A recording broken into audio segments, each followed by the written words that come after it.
it up, fuzzball.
Open your eyes, what can you see around? Wind of the open sky, over the siren sound. This is a dream, getting the royal scar, holding a diamond blade, throwing it far. Holding your breath still, you jump the fire. We'll just sit and wait till can you fly? You got it, then try to tell me you got the wrong guy.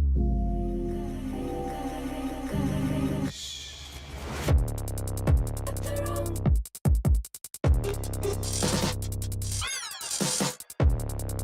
Got the wrong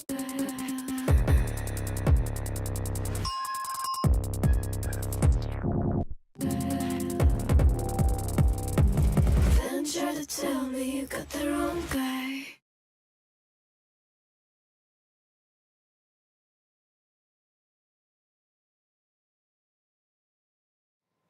Welcome to Basement Dad's Pinball Podcast, where we talk everything entertainment. That's books, board games, movies, music, and of course, pinball. My name's Extra Paul, and along with me here is George. We'll be your host for this evening, so hold on to your banisters, folks, because we got a heck of a show for you. I can't help it. Every time I hear it, I love it. That is just an awesome intro. And Can't believe I remembered it and like didn't stutter or it's been months or anything. I did bring these Grippos to munch on though. Yeah, that's ASMR for everyone as you eat it right next to the mic. Also, Ghost Flipper, QDL, Iron Fox. Good evening. Paul, what are we chatting about tonight? What's our topic? I think it might be a little old at this point. If you listen to any other pinball podcasts out there, but yeah, well, of course we're going to talk about D&D pinball. George and I have actually played D&D together. I think we had like 2, maybe 3 different meetings. It was kind of a short-lived campaign, right? Yeah. Just schedules didn't line up. You know how it works. Yeah. Hard to find a good group in D&D that can last for years, but when you do, you hold on to them. Like that's gold right there. When you can find a group and your schedules align and you work well together. Honestly, now that I think of it, how much is it schedules and schedule alignment versus actually working well together? Like, how much are you willing to put up with someone who you may not even enjoy, but you can consistently get together every Sunday with, or one day a week and continue the adventure? Sure, I think the real kind of sign that you're gonna spend a lot of time with a group is when the schedules need to shift and they collectively shift together. Like you guys as a group find a way to make it work. Yeah, life finds a way, right? From Jurassic Exactly. Park, or the gang or the D&D group finds a way. Yeah, I think if everybody's motivated enough, you always will find a way, right? Yeah, to make it happen. If you have to go from weekly to bi-weekly and suddenly you've got to give up video game nights or something with your partner and they'll trade something off and take the kids or whatever it is, you find a way to make it work if it's that successful. Yeah. Yeah, well put. I don't know, how does D&D and pinball like fit together though? Is there enough? I know there's enough of a Venn diagram for an audience. As soon as I heard this theme, I immediately thought it was going to sell way better than John Wick did. I think that makes sense. I haven't thought about it from the perspective of like the Venn diagram of audiences, but D&D is 50 years old at this point. It got really popular in the 80s. In the 90s, I'm not sure where it went, but the early 2000s with the release of D&D version 3.5, it hit another decent hump. Lost traction with D&D 4.0, and then with the release of D&D 5.0 has just skyrocketed to a place where it's never been before. Okay, I think there's also some more similarities as well as far as pinball's kind of relatively smaller rise to the wider audiences during COVID, especially. But I think there was a big spike right alongside that with Dungeons and Dragons or just role playing games in general when everybody was quarantined. Yeah, quarantine, COVID pods, COVID Dungeons and Dragon pods, pinball pods. Like you were stuck with people. So the gaming industry took off from 2020 to 2023, I think. Yeah. We saw that crazy spike in pinball machine prices when things couldn't be manufactured. And a lot of people ended up going to board games and turning off the television and finding ways to entertain themselves. So with that statement, are you saying that we're on the other half of the falling down of D&D and gaming, and give it enough time and we'll be back to video games and less physical in-person style of gaming? I don't know. I think that's a pretty big leap to make. Only time will tell as far as like D&D could take off and pinball could crash or vice versa. Anything could really kind of happen. I think D&D is way more in the zeitgeist than pinball ever is. Just in general, there's the Netflix, or not Netflix, it's the Amazon Prime Vox Machina by Critical Role, which features voice acting from Matt Mercer and a couple others of the voice actors from Vox Machina are in this game. They have voice talent for the call-outs on D&D pinball. Yeah, on that note, I think the first name they talk about, I saw Gygax in there, but I don't think it's Gary. It is Gary Gygax. It is Gary Gygax. Okay, yeah. Cool. Kevin Smith is in here. Yep. I don't know Critical Role all that well, but I saw Kevin Smith, and I'm like, that's not like Chasing Amy Mallrats Kevin Smith. It sure is. It sure is. I went back and listened to it, and I replayed it a few times when they said, and Kevin Smith, and then listened to the voice. I'm like, holy shoot. Let's finish this. Yeah, that is actually Kevin Smith. That's awesome. Yeah. So Matt Mercer would be the... I think a lot of the call-outs that you're going to probably hear from the game. I only got snippets, as like we all did, from the promo video from Stern, but Matt Mercer is the dungeon master for the Critical Role crew.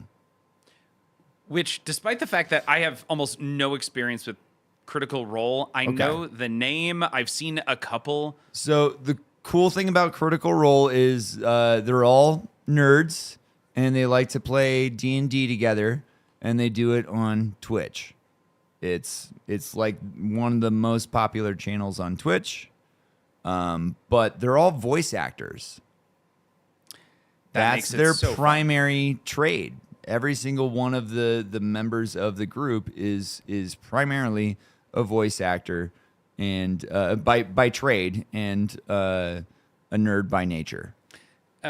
Which makes a lot of sense because, once again, as you're going through the video, you get to hear everyone's voices. And right off the bat, they show you, the Red Dragon's name is Rage Wrath. They immediately show you the voice actor for Wrath, and it's something Dorn, and it is fantastic. Like, his voice is just awesome. He, to me, embodies what I would imagine a red dragon to actually sound like. Yeah, it's very Smog. It's very Smog inspired in a way. Like not Benedict Cumberbatch. Smaug? Yeah. I didn't say Smaug. I didn't say Smaug like Benedict Cumberbatch's pingwings. Okay, we're talking about Smog from The Hobbit. I'm talking about that old ass cartoon version. We're getting a lot of chat right now. I'm gonna say, I don't know who Dorn is. I don't know the name, but when I see Worf, is that Star Trek? Manu is so upset right now that I'm like, something Dorn. I never unsub. I never got into Star Trek. Sorry, Comatose. Sorry, Manu. But his voice is amazing. I feel like without knowing any of the history, wow, I just got unfriended. Not unfollowed, but unfriended. Sorry, we're not gonna jump into how I somehow undude missed out on. You got unduded, dude. No, I don't even to confirm who Worf is. Wow, I just got the Klingon guy. The Klingon, thank you. I was like, I don't remember what the name of the species is. He was like the toughest guy on the ship. I mean, aside from Data, and he got beat up all the time. Okay, and was Worf on Next Gen? Yeah. Okay, that was the one with Picard, right? Mm-hmm. Okay, I tried that once. I tried to go through, and I couldn't make it through season 1. It was probably about 10. Nope, it was just before Zoe was born. So it would be 12 or 13 years ago. I went through season 1, and this is with no history on Star Trek whatsoever. I gave season 1 of Next Gen a try, and I think we made it 15 or 16 episodes in, like enough to meet Q and fall in love with Q, by the way, as a character who ends up voicing Discord from My Little Pony, which comes back in after the kid is born. But couldn't get into the series as a whole. So that's I'm fair. apologizing. I don't think I could either. It was I don't know what it was about it. It just didn't grab me. Okay, so it's so funny. I tried season 1, and anytime I talk about, and this is such a digression. I'm sorry, but anytime I talk about trying to get into Next Gen, before, George. Never. Anytime I've talked about trying to get into Next Gen, and I say I just couldn't make it past season 1, everyone says season 1 is crap. It was just a really awful season, and that if I was serious, I need to make my way through it because it introduces characters. But wait until season 2. That's kind of a legit point for a lot of shows out there, especially these older ones that are a little bit slower paced. I'm trying to think of a show that I will give a bad season before, like I'll watch an entire season. And if I remember correctly, this was back when Star Trek, when shows had 30 or 40 episodes per season. Was Star Trek one of those that had a lot? Did the fact that Darth Vader was Luke's father turn you off the series, George? What a spoiler, Manu. I'm really surprised right now. Okay, so jumping back over, we're gonna sidestep that landmine of Star Trek. Now that we've pissed off everyone. Yep, Frisco. Hey, jerk. I haven't seen Empire Strikes Back yet. Frisco, by the way, welcome. Here we are at Dungeons and Dragons, and we're looking at the LE right now. This is a beautiful player view, high resolution image. It looks gorgeous. What are your thoughts, Paul? Right away. It reminds me of oh man, this is gonna sound so bad. But just this image alone immediately reminds me of Walking Dead art. Okay. Interesting. Arguably one of the ugliest pinball machines of all time. Yeah. Back that up, sir. What makes you say The Walking Dead? It's just this shield insert at the bottom, and then one does not simply call D&D a massive visually a look-alike to The Walking Dead. Yeah, I don't know. It's listen, like I overall the overall aesthetic and art of the game is very true to the IP, right? But sure, when I look at a play field,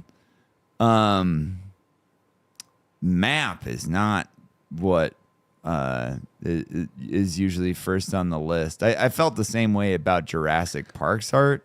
I don't really feel like looking at a map all the time, man. I wanna counter that. In that, in D&D, is if you there's cinematic style play where there's no map with squares or hexes, whichever way you go, or there's the standard play with miniatures that is based on a map, and whether or not you play one way or the other, it is somewhat iconic to have that massive map of squares with D&Ds represent, you like hand-drawn art on it for every battle. Sure. I understand maps in general maybe not being the most visually pleasing thing, but it serves a on. purpose for sure. Yeah. Okay. There's listen, we all know that there's no pleasing kind of anybody in pinball. Especially if you go on Pinside. So toxic on Pinside. Yeah, I'm not trying to get there, but like when I look at this, this is kind of a little bit of a fisheye picture that we're looking at here, that you're asking me to react off of, and I see a big old zombie horde at the bottom, man. It looks very reminiscent. That zombie horde at the bottom surrounding the shield insert sure looks just like Walking Dead art. So I do want to give you the fact that I actually never saw the zombie horde at the bottom, or the horde, I'd say, until you said The Walking Dead. And then I looked down, I'm like, oh, that looks like a bunch of zombies. So to defend that statement, I think I'm right there with you. I now see it, and the more I look at it, it has browns and yellows and reds, which I imagine is going to be close in color to The Walking Dead, and a zombie horde at the bottom. So I think I see what you're talking about, but immediately my eye is drawn up to the fact that you have the monster that ends up often looking like treasure. I can't think of what the name of it is on the left-hand side. Just to the right of that, you've got what looks like a mountain or something, or maybe it's the back of the red dragon that is a shot. You gotta sneak it in there. It's a very tight looking shot. Then you've got the red dragon. You've got some sort of a bar looking thing in the center, and then over to the right you have the beautifully well lit ice cube acid. My God, gelatinous cube. Gelatinous cube. So okay. I see all of those colors at the top, and I think to myself that this is color-wise reminiscent of 007 for me. And I know 007 artwork-wise got spit upon, but 007's playfield I think is the most beautiful playfield that Stern has done. And I also want to say that I think it streams better than any other playfield that Stern has ever done. Okay. And I personally, I really didn't mind the art on 007, but when I say art, I'm really specifically excluding the cabinet art and a lot of times the translator back glass art. you're just talking about the playfield. Just talking about the playfield. Okay, got it. And I see these color, like the blue looks like maybe water on the left-hand side. You've got the fire and the orange and yellow in the center. You've got some sort of a green thing happening just to the right of that. And then what looks like rocks and molten lava off to the right. But I keep doing that thing where I'm skipping the middle. Like I'm skipping right past the map. And once again, this zombie horde. And as Magnum Chris is saying, the bottom looks like filler and not creative. Kind of like somebody asked the question, how can we fill this space? Let's add a hard-to-read army. From those bottom posts on the sling on down, it's garbage. Okay. It kind of just looks like, I mean, maybe it's not garbage, but it looks like filler, and my eye is there to glaze over it. Okay. Because what is it? It's a bunch of knights. Okay. Hard-to-read knights, yeah. And thank you, Comatose. Gelatinous Cube. My ability to find words today, I think, is really on the struggle bus for some reason. The anomia is hitting very hard. So that's the first picture. We're going to run through a couple of other high-res images here, and we'll talk about each. Okay. So the Gelatinous Cube. And off to the left, you've got Tiny's Tavern, where it looks like complete all three for Tavern Brawl. You got Dragon, Dungeon, Gelatinous Cube, and then Shoot Spinner to light Tiny's Dice Game. It's kind of a lot going on here. The Gelatinous Cube looks pretty cool. It's just a magnet on a ramp that holds the ball. Have you seen the gameplay on what happens with Gelatinous Cube yet? Not really. I mean, just the simple. I think any toy that you have on a pinball machine is typically, unless it's like really innovative, but even then, even if it's the most spectacular, like newest thing in pinball that just dazzles the eyes or the experience or whatever, it's like Avatar, by the way. Sure, but its primary effectiveness is going to depend on how it's implemented. Okay. And if it's something that happens all the freaking time, it's gonna lose its appeal. It's just gonna lose its shtick. And if it kind of goes back to that whole pinball moments thing, in a way, where if you overuse it, then you're abusing it, and if you underuse it or put it behind a really hard wizard mode that nobody's ever gonna see, then it flops on that aspect too. I want to point out really quick. Do you see this really cool face coming out of the side of the Gelatinous that's awesome. Cube? That little skull. Yeah, that's pretty cool. Also, as Magnum is pointing out, is this a TMNT reference here? It's a Psy. It is, but size, at least I've never built a character that uses size. And not to say that you can't find size. It's just I don't feel like it's a real common D&D weapon. Have you ever used a character that uses a chain? I think I'm trying to think about that for a second. Because there's a chain right below that. And, No. and you're not talking about the chain. No, I did play. So I want to say yes, but that's only because we played as demons and devils. So I played a game once where we were trying to kill the good guys, and we did it as bad guy characters, and I was a chain demon or a chain devil. Okay. Listen, in 5e, in Dungeons & Dragons 5th edition, playing a character with a whip or a chain is actually pretty badass. It's kind of awesome. Okay. Despite the fact that it maybe doesn't make a lot of sense, you can make a story out of it. Yeah, I don't know. I always like to like riff off of common characters, like popular characters, or maybe even just our pre-existing characters. Let's go there. Not popular characters.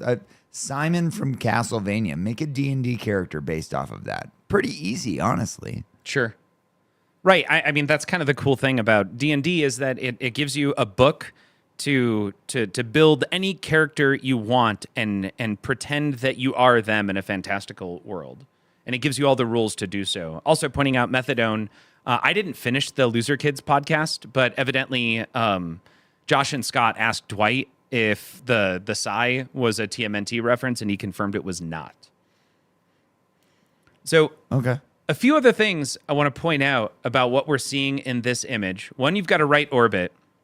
And we're going to come back and actually see what happens with this magnet. There's a magnet above and a magnet below.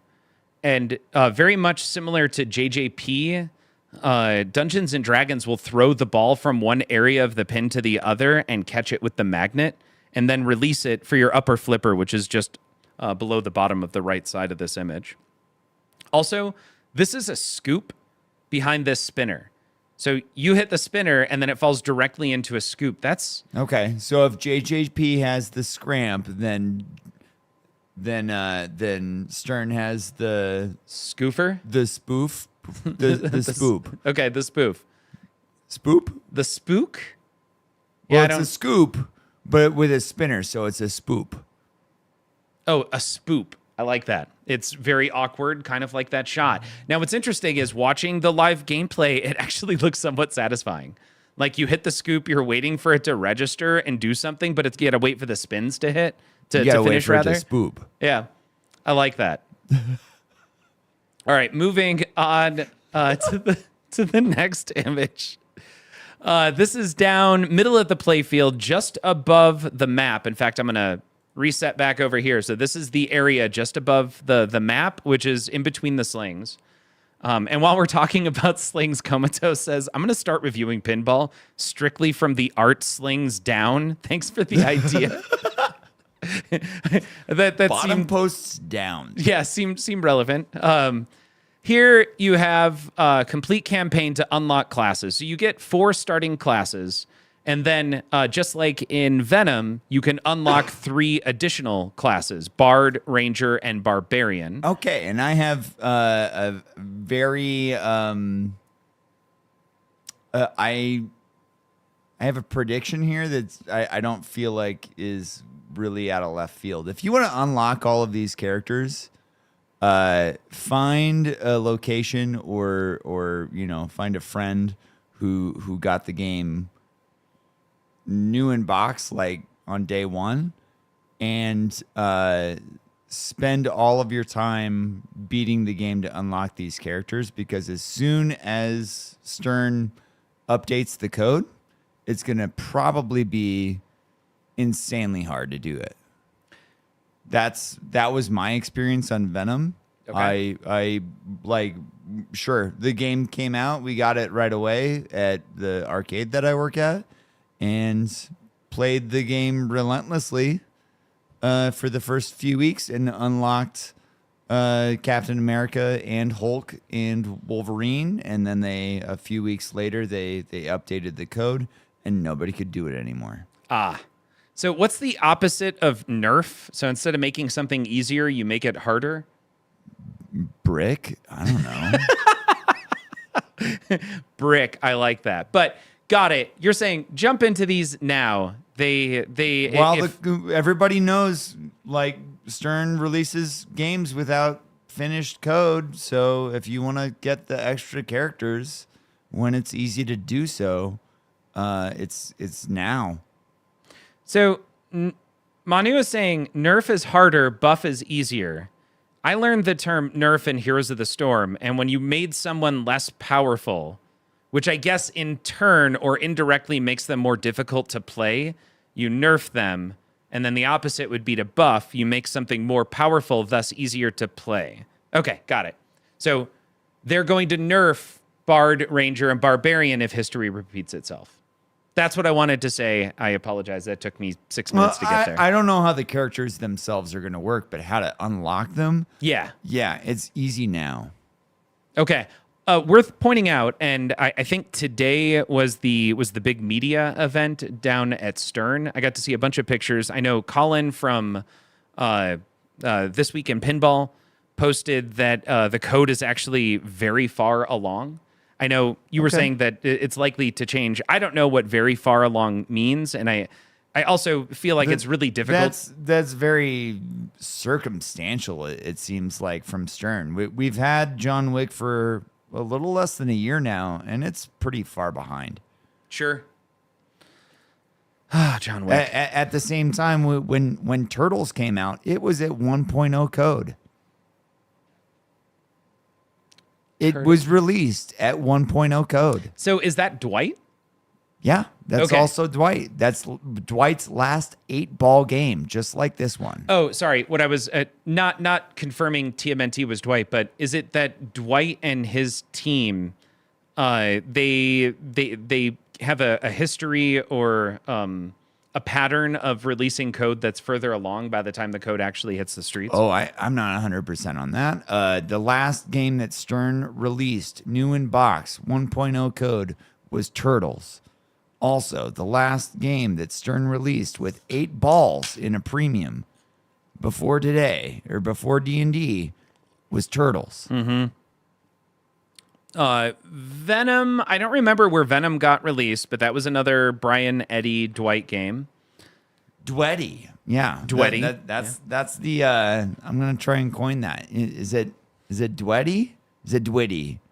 It should probably be Dwetty. I think Dwitty's got too much you're taking too much baby oil. It's Dwight's first name and Brian Eddie's last name. Yeah, because everybody is blinded by Dwight. Nobody really says commonly Sullivan for when we're talking about Dwight code. Eddie and Dwight. Interesting. And nobody ever says Brian when they're talking about Attack from Mars or Medieval Madness or The Shadow or Stranger Things or Venom or Mandalorian. Okay. Got it. It's just the way it is. Eddie. It's Eddie. It's Dwetty, man. And it's now the it's Dwetty Dwetty. team. Blinded by Dwight is a real thing. Yes. And as Magnum is pointing out, I'll bet Dwight used Venom as a base and expanded on it. There does seem to be a lot of crossover between Venom and Dungeons and Dragons, I'd say. At least how the software seems to I could say operate. the same thing about Mando and the shopkeeping stuff. Sure. With Beskar. So with that being said, this Dwetty team, as I'm calling it, this is the best theme that they could have together. They've been trying to do Dungeons they've been trying to do Dungeons and Dragons the whole time, and now they did. Yeah, interesting. This is as good as this team is ever going to get. Oh, okay. Well, I don't know if I'd go that far. But, Well, I'm just re-summarizing what you said. Yeah, That's not my opinion. This is what they've That's Paul's wanted to opinion. do. This is what they've wanted to do the whole time. It's all downhill from here. I feel like that's what you're saying for Dwetty. For Dwetty, yeah. Yeah. So this shot is interesting. You have a nice close-up of the LE, it looks like. Or the premium / LE. In fact, I'm guessing premium because there's no artwork on the side for this particular shot. Only the premium and the LE spit out balls from... But they don't eat the balls. They do not eat balls. I think Can we all complain about that collectively on Pinside about how they don't eat the balls? I hope there's a reference to that somewhere in the code and something about shooting the wamps. I feel like that's necessary. Note here, as we come back and start talking about layout, it looks like you have a Star Trek shot that hits over on the far left where the scoop used to be. You have a left orbit. You have these drop targets here. And then you have an upper ramp. Are they drops or are they just stand-ups? I'm sorry, stand-ups. Oh, okay. Just stand-ups. I was like, okay. I wasn't... It very much looks like they could drop down and there could be a ramp underneath it or something, you know? Nope, just stand-ups. Okay. And then there's an upper inner orbit, kind of like Jurassic Park, and an upper left ramp. Not like Jurassic Park. This one actually goes around. So it's more like the warp ramp with the... I'm not going to make any more comparisons because in Jurassic Park, it's an inner loop. This is an outer loop. So. Okay, I can't remember what pin it was on, but this is something that I've kind of started to notice. Is it an orbit with a ramp kind of shot above it, or is it vice versa?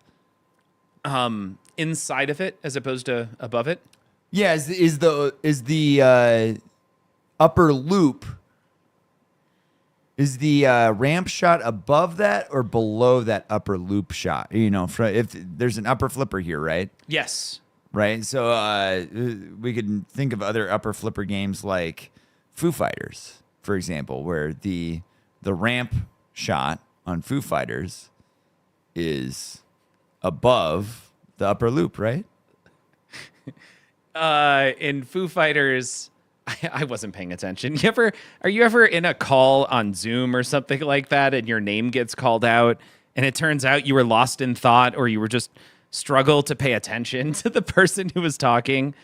And when your name gets called out, it's like a deer caught in headlights. I had that for a moment and then remembered that this is fun. This isn't work.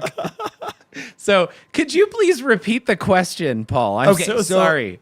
So, okay, let's think of games that have an upper flipper and a loop shot and a ramp shot accessible from that upper flipper. So that could be Jurassic Park, James Bond. That could be Jurassic.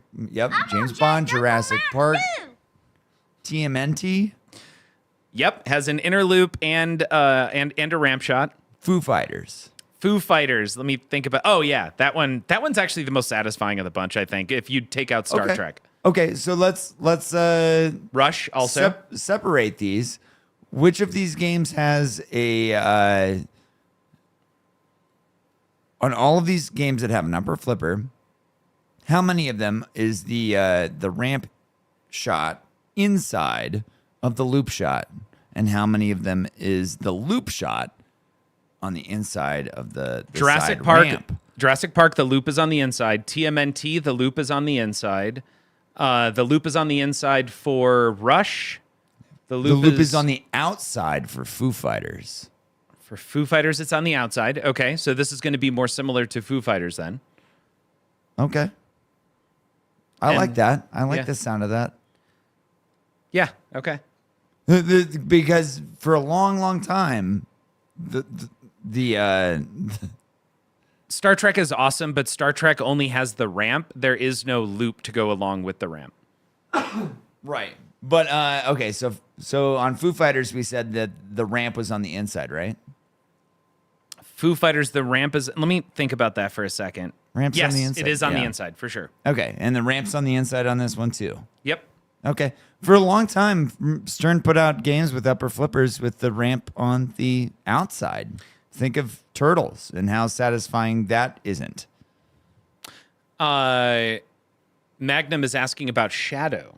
Shadow has there's the outer loop, there's the saucer. There's no side ramp on there is Shadow? no side ramp, right? It's just just the upper loop all day. Okay.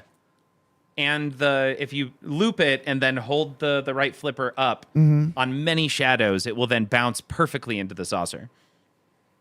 But Magnum Chris, what about Shadow? When I heard Brian Eddy was coming out with a D&D game, because before this game was announced, we had heavy rumors of King Kong by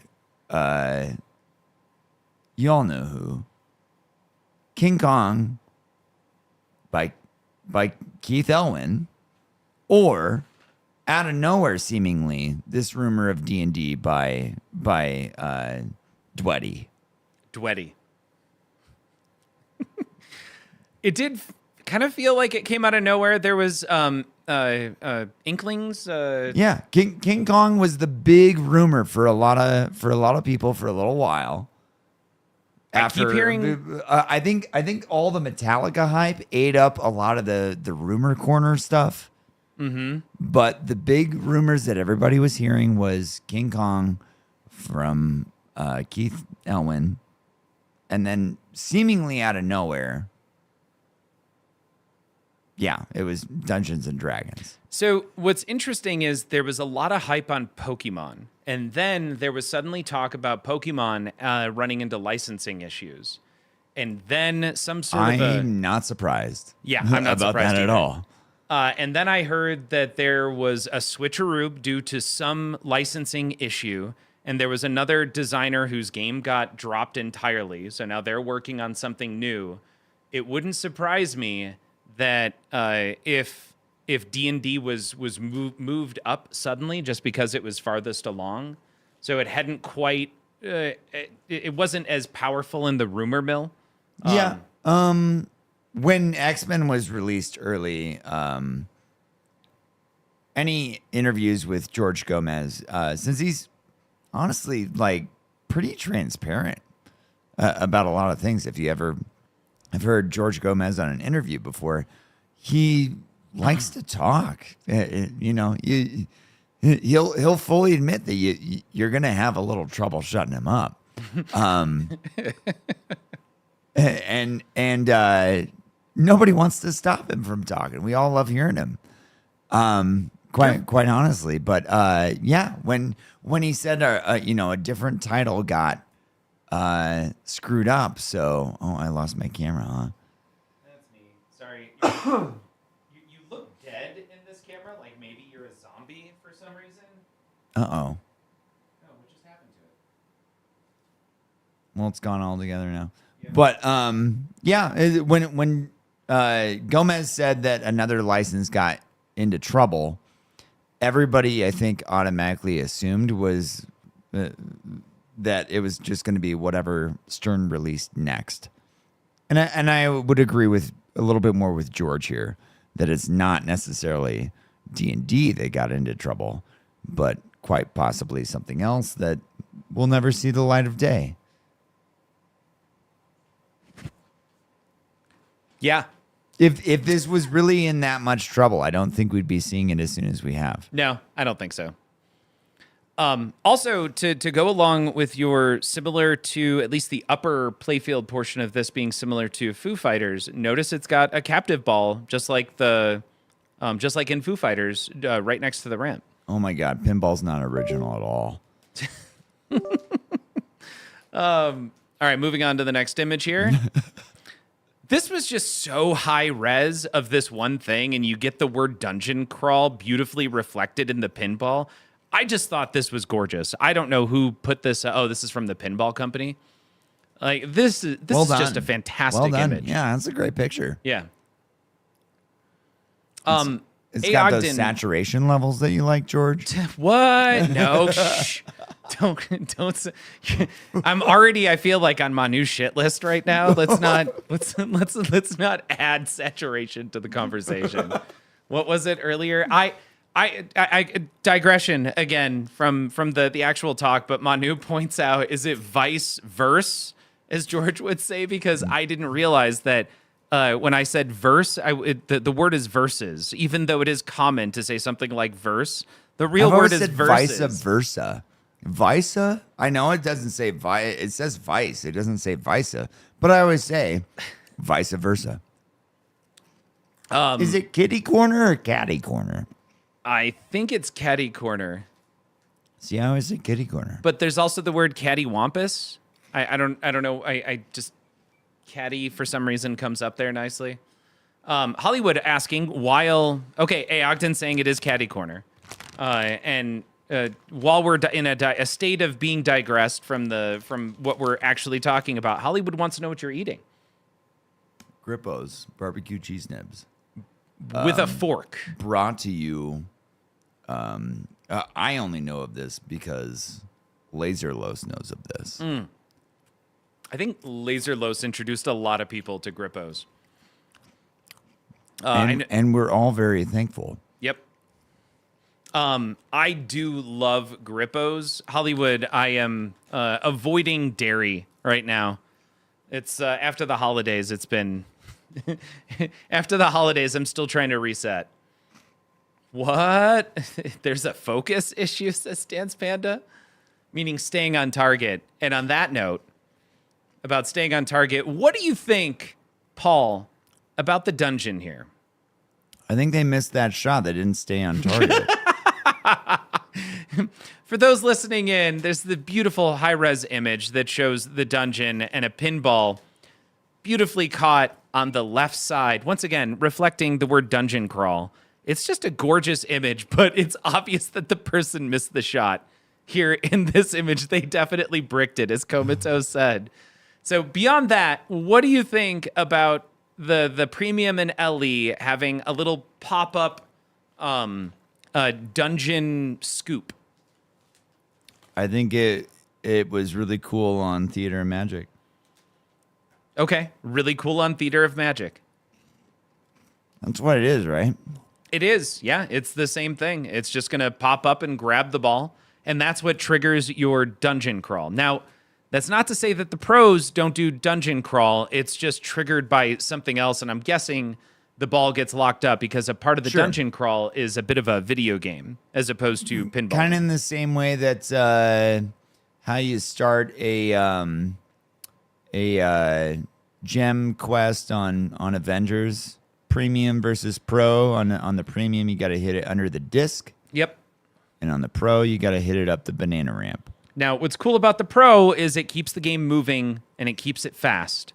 On the Premium and LE, man, having to wait for it to move through the 3 different states, the game slows down drastically. Now, sometimes that's okay. Sometimes you want to break. You want to assess. You want to look at that LCD screen. Actually, ooh, I just thought of something. Please. In this case, I'm really hoping that it actually doesn't. I'm really hoping that it doesn't slow ball the game down, because the Duetti team also has the Venom fast locks under their belt, guys. Okay. And if the Pro has 6 balls and the Premium has 8, and those 2 extra balls on the Premium is going to kick out your ball faster, or a different one in a different spot that much faster, then I think that's a fantastic way to implement 2 extra balls into the game. And to give you something to compare this to, this isn't the same team from Spooky that brought you some of the games where the ball is just sitting. You're waiting many seconds for the ball to move around. What you're getting at is, like I said, this team has the Venom fast locks under their belt. CNK saying to hold on. Arguably, the best feature of Venom was the fast locks. Let me think about that. First of all, arguably the best feature of the Venom Pro. Thank you. Was the fast locks. Qualified. I appreciate that, because I don't think Venom is a bad game. I do think that the Pro is kind of the whole theme of Venom is change your host, change the game, and the Pro does none of that. It fails. Most of my experience is on the Pro, and I think I prefer the Pro. I do mostly prefer the Pros, but the fact that the game changes ultimately how it's played based on the host you're currently playing, and the host you're currently playing can be very impactful as to how you make progress through the game. I kind of like that. And I'm going to connect it back to our conversation. We do get a little bit of that in this game. I'm going to go back over here. This shot right here, left side, left of the dragon, right of the Star Trek scoop. This is an orbit, or a ramp will drop down, and when you hit this shot, it will go up into the gelatinous ooze. So what do you think of that? Wait, go over that again. You hit the left side and it. Yeah, right here. I'm going to zoom in. Okay. So for those listening as opposed to watching, left side of the playfield has 3 shots. And once you start at the dragon, if you've seen this before, that you go left of the dragon, there's a left orbit that kind of goes through. It looks like you're hitting water or maybe ice or something like that. That left orbit will either orbit, or a ramp will drop from above, and it will turn into a ramp that leads you to the gelatinous cube. Okay. So a diverter. Sure, it's a diverter. It's a ramp diverter. And once again, the reason we brought up, or I'm bringing this up from Venom, is that Venom has a whole bunch of that. They have 2 sets of that, and then they alternate between which ones they activate at any given time to create 4 different scenarios. Okay. I guess it'd be helpful to see it in practice. In action. Okay, we're going to get there. Okay. We're only an hour in, and we have yet to make it past the high-resolution images. I'm sorry. This one should go quick. This is just a really cool-looking dragon. Cool. Yeah, noted. No doubt. Here is another very cool wide image that kind of shows you all of the big toys on this game. And I want to take a second to talk about the toys. This game has a toy. It has multiple toys. Yeah. That's become a not so common thing on pinball machines, especially recent pinball machines, especially pros. I don't know if that's true. I am thinking of Deadpool right off the top of my head. I'm gonna Deadpool's kind of old. Deadpool's got as far as recent pinball machines. Okay, you're right. What about X-Men Pro? I mean, I would still say the toy is the Sentinel head. Sure, it doesn't pop up and down, but it's there. I guess it's a bash toy. Yep. Okay. The chin drops still on it. I don't know. Okay, give me a second because I feel like maybe I just didn't qualify that appropriately. Games that are barren for toys are actually quite often Brian Eddy games like this one. So for Stranger Things, you just had the Demogorgon. That's a hole. pretty massive toy, though. It is, but it doesn't go up and down like this dragon does. It vibrates. It has a ramp that drops in front of it, and the hole is still the hole. The mouth that you got to pop the ball into is there, whether the ramp's down or up. So as far as a toy is concerned, it's more like a sculpt that you can shoot. It shakes. Okay, so on Mando, what's the toy there? Probably the upper playfield, right? Yeah. Pro versus premium. I wouldn't call that a toy, though. It's just an upper playfield. Okay, you couldn't so do then that. the pro has no toy. No toy. Yeah, I maybe the Slave One or whatever that. I don't remember what his ship is called. Boba Fett's is called Slave One. Razor Crest. Razor Crest. Wow, nicely done. Guardians of the Galaxy had the Groot toy on the Pro, which did have an actual interactive toy. So maybe. So what's the toy on Venom, man?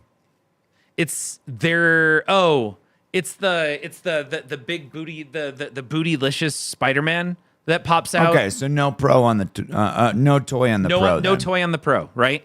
Okay, that's also why I don't think the Pro Venom was just it yeah, the dangler. Doppelganger. There we go. That's why it's the dangler. but yeah, the common criticism from the design layout from the Dwetty team, because this is their number 4, is that toys have kind of been lacking for them. Okay. But this one has it, even on the Pro. It has the head, and the head moves up and down. We got a gelatinous cube And ball a cube. grabber. Yep. And we got a dragon that you want to see what that does. Yeah. Okay. A. Ogden saying, there is a Grogu in the back of Mando, or am I crazy? It is, but it doesn't do anything, A. Ogden. It's just there for because it's cool. That is a sculpt. It is not a toy. Yep. Okay, moving on to the next image. Nope, we're done with the high-res images. We are ready to start talking about the Pro versus the Premium versus the LE versus. Right. Well, I gotta pee. So I was just about to say, I also really have to use the bathroom right now. So I'm gonna start talking about the Pro. Okay. Or we can start watching and breaking down the 6-minute intro here. Yeah. All right, let's do that. Hey, I've got this turned up. George Gomez at Hopefully Stern everybody can Pinball, hear it. And we're here today to celebrate a storied franchise that has entertained players for over 50 years. A. Ogden saying, I love how many tabs you have open. I hate having this many tabs open, but A. Ogden, I opened everything ahead of time for this stream, so that way I could go from left to right. But because of bathroom breaks, we're going to skip to the end right now. Yeah, Tess Bishop. I similarly have tab anxiety. I get that. I'm thrilled to present our All right, first pause right here. Now, when we first heard about D&D and we saw the Red Dragon, in my mind, I'm like, oh my gosh, we're going to get to have Tiamat. And it wasn't. It's Wrath. It's not Tiamat. But anytime you start talking about dragons in D&D, it's always about some evil dragons trying to release Tiamat. And here we have it. This game is focused on the cult of the dragon, which if you've run any recent D&D adventures around Tiamat, is the cult that is trying to bring back Tiamat. And 2, you can see it right here on the LE. That's Tiamat, which is absolutely beautiful. Check out that armor with the flames. You've got beautiful red armor. I don't typically like red armor, but this looks awesome. Razor, good evening. And then you also have some really cool lighting effects on the speakers. Note we don't have the cool lights that go on the sides of the cabinet. We do get some really cool interactive lights on the speakers though, with the LE at least. Do dragons typically have wings? Yes. I mean, sorry. I want to say yes, but that's actually not correct. It just depends on the type of dragon you're talking about. Some of them do, some of them don't. I think a dragon without wings in many places is often referred to as a worm, but it really just depends on, are you reading Anne McCaffrey? Are you reading the new, I can't remember what the book series is called. The Onyx book, the 3rd book in that series is coming out. Honestly, I grew up with Anne McCaffrey, so almost all of my dragon lore is based on Anne McCaffrey. Yeah, not a kimono dragon. Yes, but Tiamat is here, and that is a huge part of the storyline. Also want to point out, and we'll get there eventually, that Brian and Dwight, or Dwetty, created their D&D adventure. We're playing their D&D adventures. They're the dungeon masters of this game that they built. That's pretty cool. I like that. This game, Dungeons and Dragons, the Tyrant. I'm sorry. I'm gonna stop again. That is just reflective. It looks like a hologram card in Magic the Gathering, a foil. Like that's what that looks like. And once again, just beautiful. Eye. Players will go on an epic and thrilling adventure into Forgotten Realms to battle iconic enemies, including the most advanced animatronic dragon in pinball, Wrath the Relentless. This Wrath red looks dragon pretty good. Intelligently reacts to player action with multi-axis God, that's going to be so motion frustrating. and features omnidirectional impact sensing technology. Whoa! With multi-axis motion and features. That. Did you see that? Right there, y'all. They shot the left orbit, and Wrath caught the ball on the left orbit.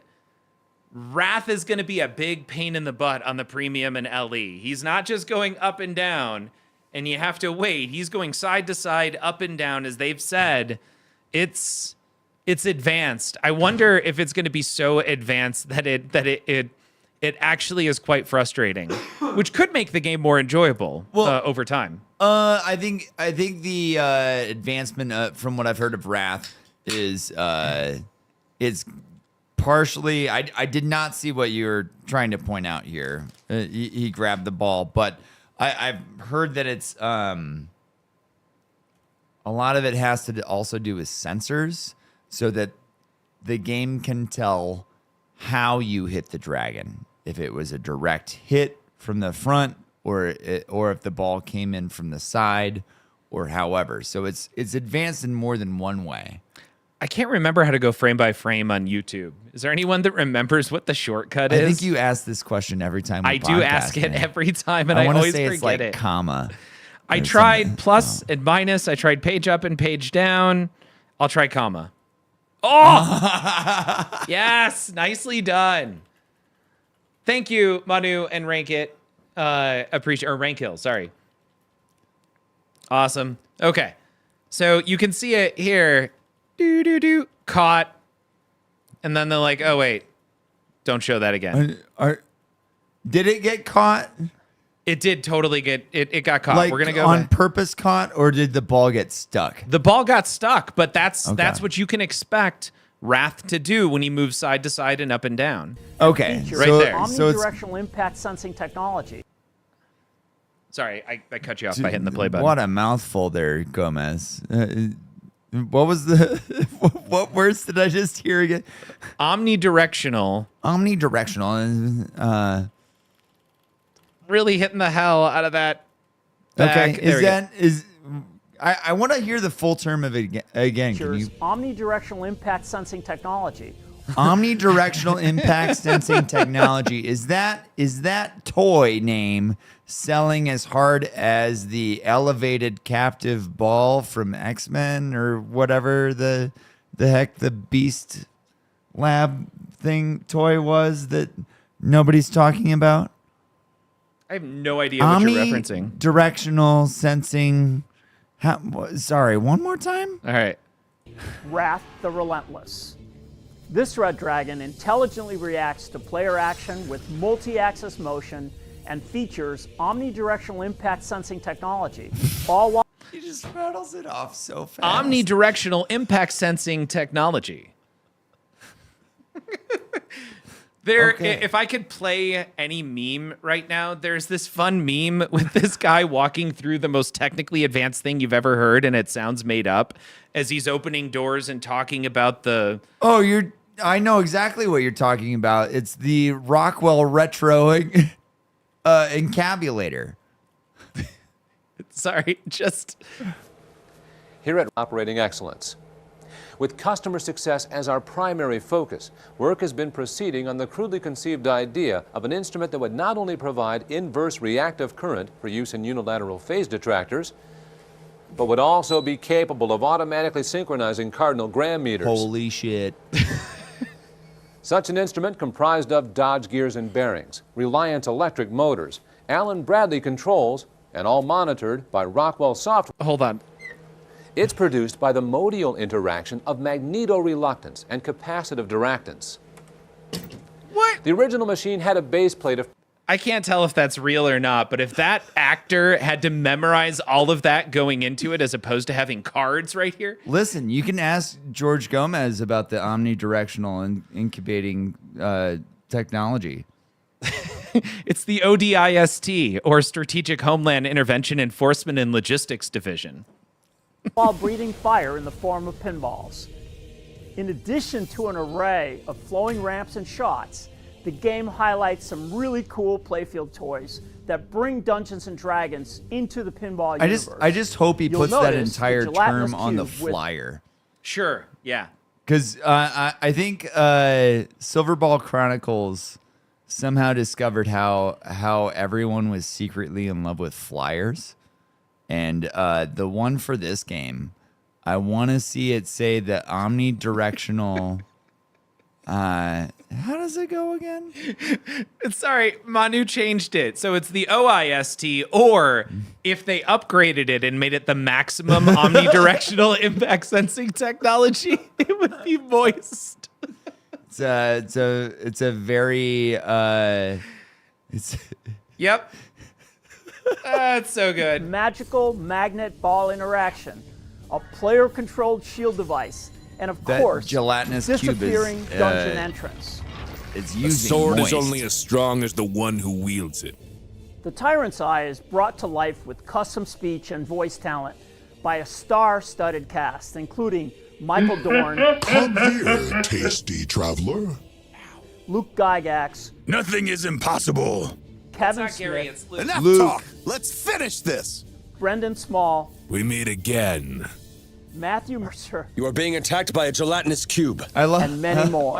We are prepared. Yeah, I do like Art how on the game was created because by it's prolific just Dungeons and star-studded, Dragons dude. illustrator It's Vince Pross. jam-packed Pretty good. with The vocal music talent. was created by world-renowned video game composer Chris Velasco. Most impressive. And now, lead game designer Brian Eddy and software dungeon master Dwight Sullivan will take you through the pinball adventure of a lifetime. Gary's been dead a while. Okay. Okay. What I really wanted to do So in it's this probably game not is him. take the player on a journey. The fantasy world of D&D is so rich and full of incredible stories, places, characters, and of course, monsters and traps. So how will you choose to navigate the world? You are on the road to Darkhold. We've really tried our best to integrate D&D with pinball. At the start of your first game, players will be able to choose from 4 characters. Each character will have their own buff within the game. For example, the wizard has longer shield time.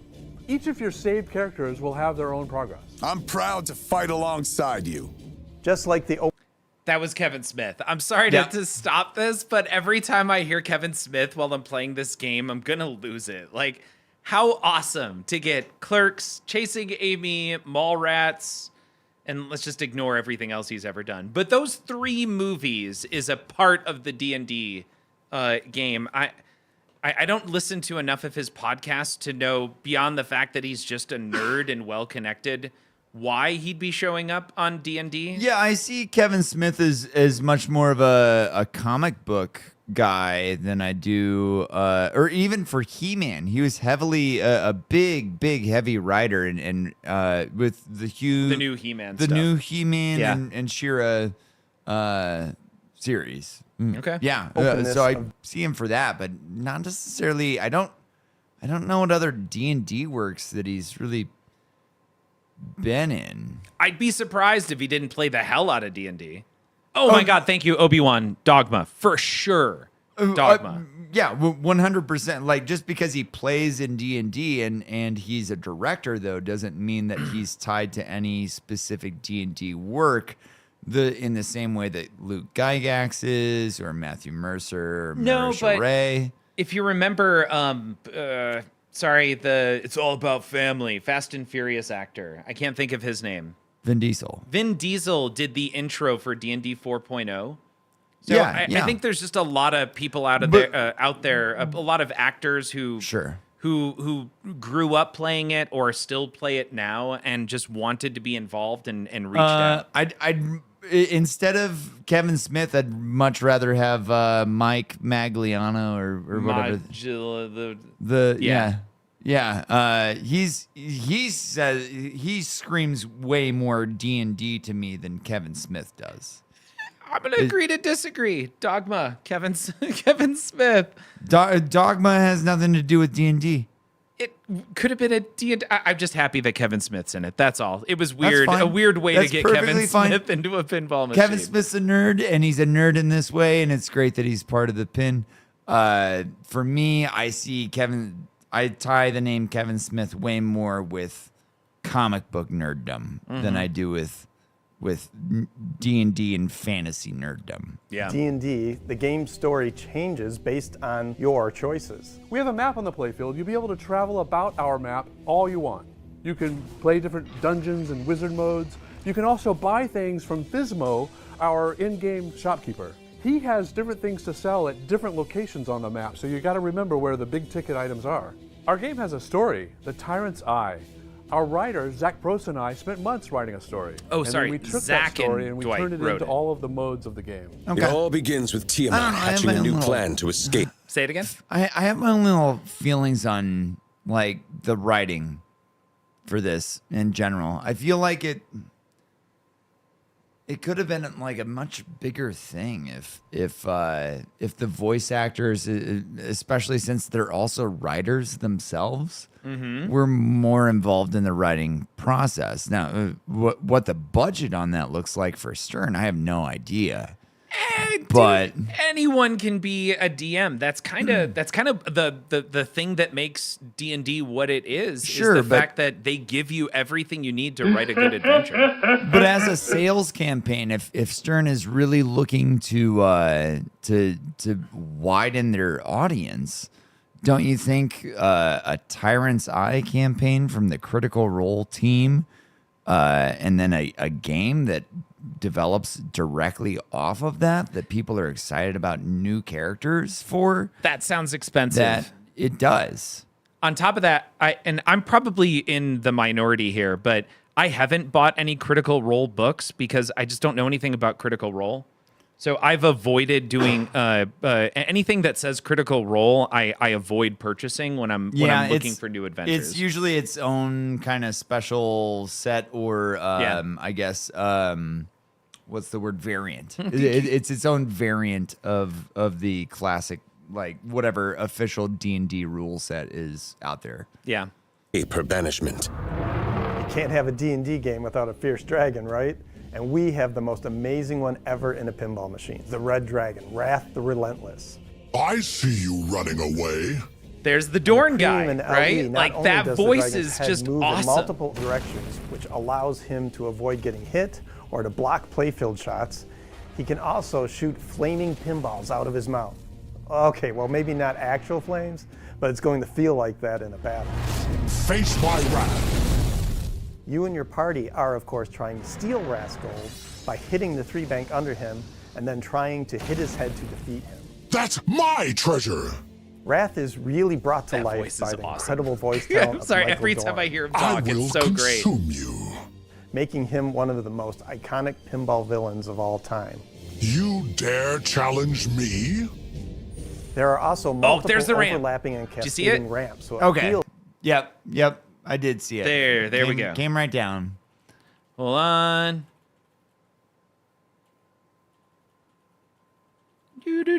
Oh, nope, that was just a wibbly Is that wobbly. a ramp or a trampoline? There it is. So it drops. Could be a trampoline. It's fine. Boing. Got it. Here we overlapping go. and cascading ramps, so it feels like you're going on a journey. Hit the road to town right ramp to travel, or take the shortcut loop to the upper flipper. The game features an up-down ramp that leads to a gelatinous cube that, just like the monster in D&D, will grab the ball with an electromagnet and freeze it inside the cube. You are stuck. The player must then come to the rescue by hitting it out in time before it's devoured. We have a dungeon crawl feature. All right. Worth pointing out because I don't know if we'll get to see it, but you first lock it in the gelatinous cube, and then you have to lock another ball under it, and then you have to hit the ball that is locked in the gelatinous cube to start your 3-ball multi-ball. Okay. I think you can get out of it with a 2-ball, but you have to do it in that order. I think Dwight talks about it in order to get your 3-ball. I that lets you like it. travel through a dungeon like I said, looking- like any of these toys, it's hyper dependent on how it's utilized.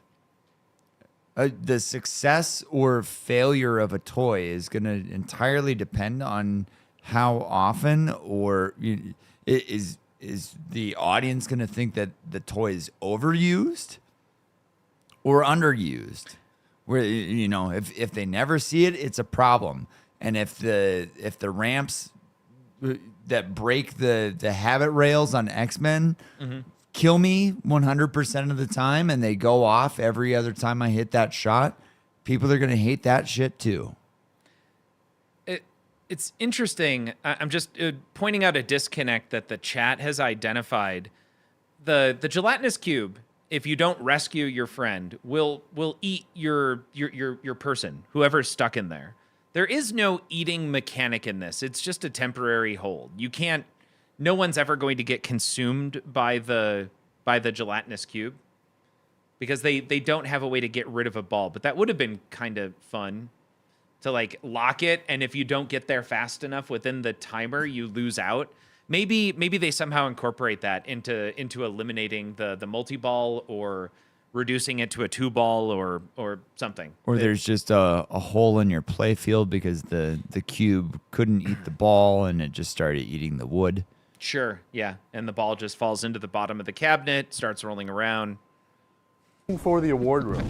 The dungeon crawl is unique because it's part physical shots and part video, where the player makes choices on which direction to go at each junction. It could lead to an I just want to point out, weird to me, that the Stern team developed a choosing door mechanic right after I built my own door choosing mechanic in Death Lab. Now, Paul, you haven't seen it yet, but I haven't yet, no. I'm just pointing it out. Weird coincidence. Kind of like you don't know for certain I'm not Batman because you haven't ever seen Batman and me in the same room. I would throw that up there as equally coincident here. amazing treasure room, attacking monsters, or even a dragon. To me, it just sounds like they're describing The Congo. game is procedurally generated, meaning all of the The randomness. video mode of Congo. The video mode in... Oh, yeah, where you have to go... Yeah, it's very similar. Listen, and I don't know if this is like... Is anybody else getting tired of this crap where everybody else is like, that's the shot from this game, and this is the shot from that game, and the video mode's from Congo, guys? Are we not tired of just doing that to all the pins yet? I don't know. In literature, we do it constantly. Like, I mean, it's not false by any means. Like, everybody has their own point, but pinball's been recycling shit for years, and this isn't anything new. Okay. But Paul, that's what you did for 20 minutes of this podcast, bro. Fair. That's fair. Fair. Yeah. It's also called a pinball podcast. Like, so that's what all pinball podcasts do, right? Yeah. I don't know. Good point. But you're both doing it and then saying, but are we ready to move past that at this point? Yeah, let's talk about the positives here. When's the last time we podcasted, George? I guess I'm getting a little tired of doing it. Yeah, I agree. Like not of podcasting with you. I enjoy your company and I like trashing games sometimes. But your favorite spoon saying there are podcasts on Twitch? Yes. This is a video version of this. If in fact, I don't have Zoe this weekend, so I should get a couple of hours to go through and edit this and publish the podcast from it.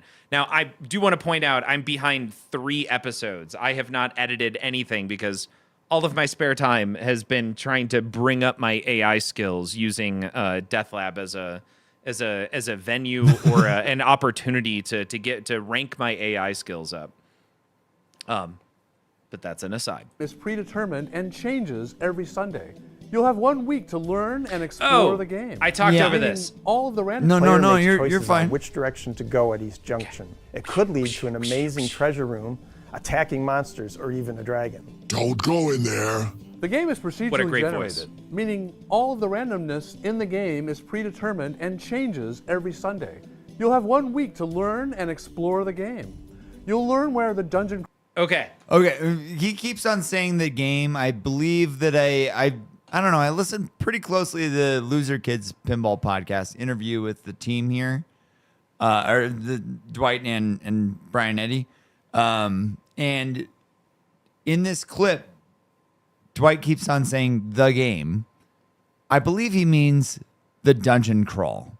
Yes, specifically the dungeon crawl. Yeah, so you can't memorize the path and go through. You're going to get new dungeons. And evidently, he talks about it later in the live action podcast, 16-minute stream.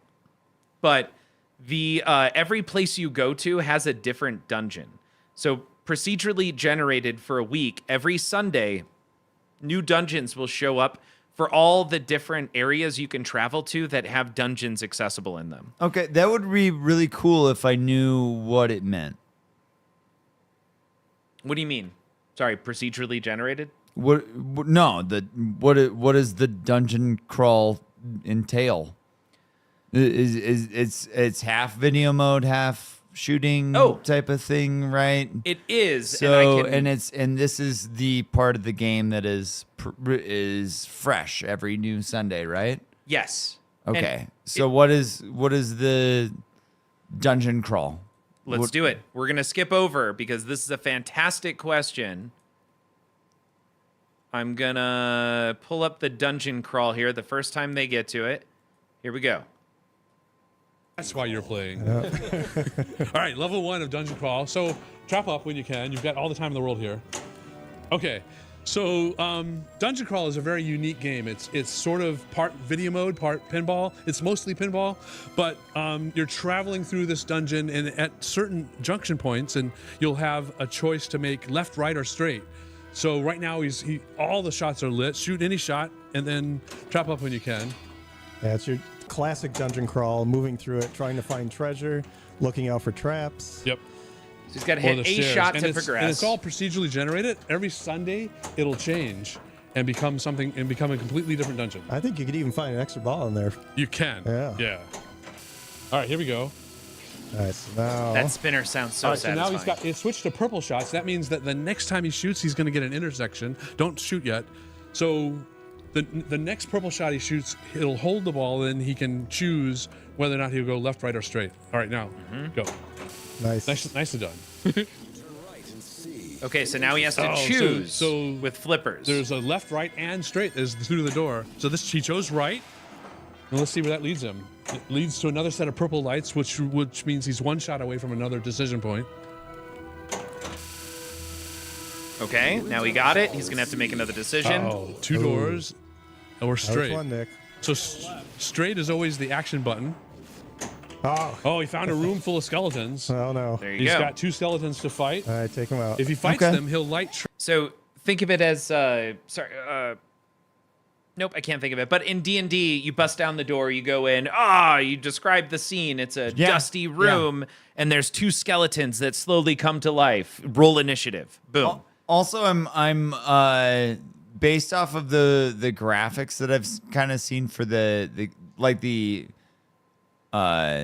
LCD graphics that I see for character selection and for this dungeon room look really crappy in all the right ways that just kind of work.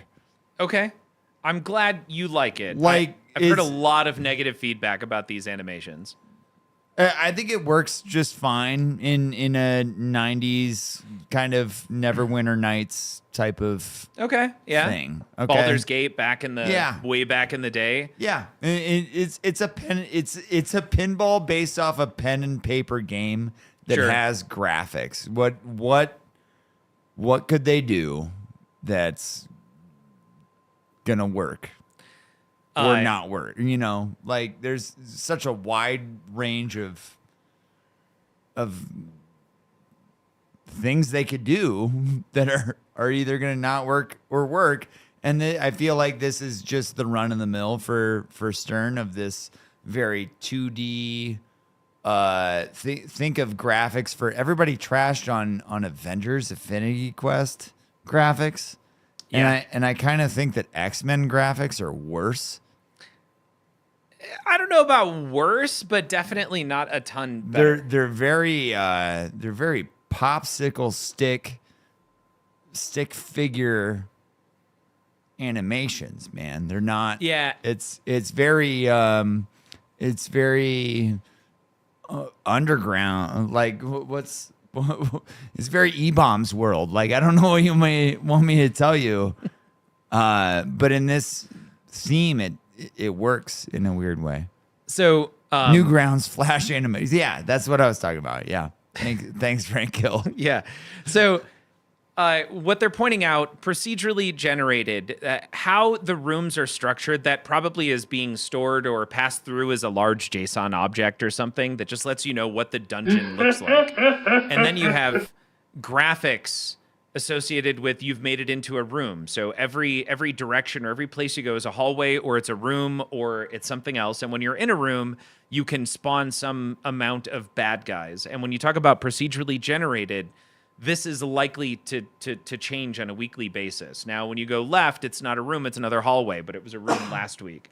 But the same graphics are always going to be there. It's going to look very similar. It's just that every week you'll have a new dungeon to look at, and the bad guys, the good guys, what the treasure is, all of that stuff inside is going to change. Okay. Is it for how long though? Is it going to change? Is it going to? Are you asking how long will it change every Sunday? Yeah. How? Because since I haven't been getting any John Wick contracts, I feel like asking how long these. It's a great question.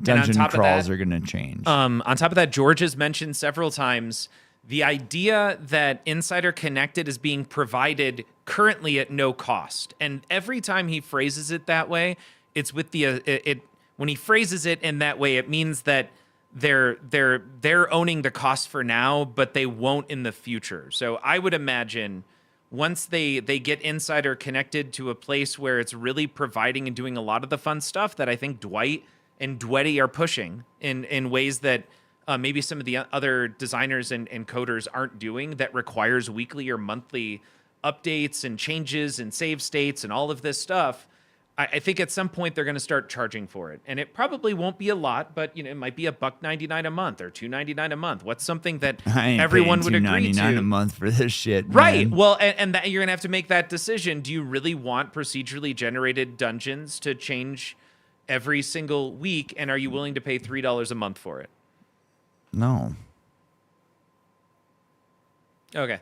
And Rank Hill pointing out they're out if they start charging for it.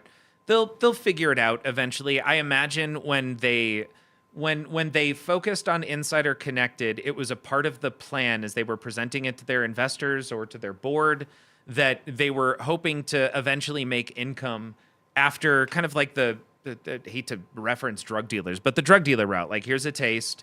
And then and you get that for free, and eventually we're going to start charging for it. I imagine Stern is going to go with that at some point. And once again, what reinforces that is how when George Gomez talks about Insider Connected, it's always with some sort of a temporary verb. Like, we're not charging for it now, or we're covering the costs for now.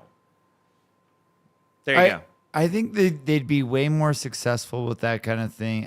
I don't. Once again, I don't work for the company. I don't have all the answers here. And any idea like this that you find as a company is just always going to be, an R&D thing. Try it until it fails, and then try something else, right?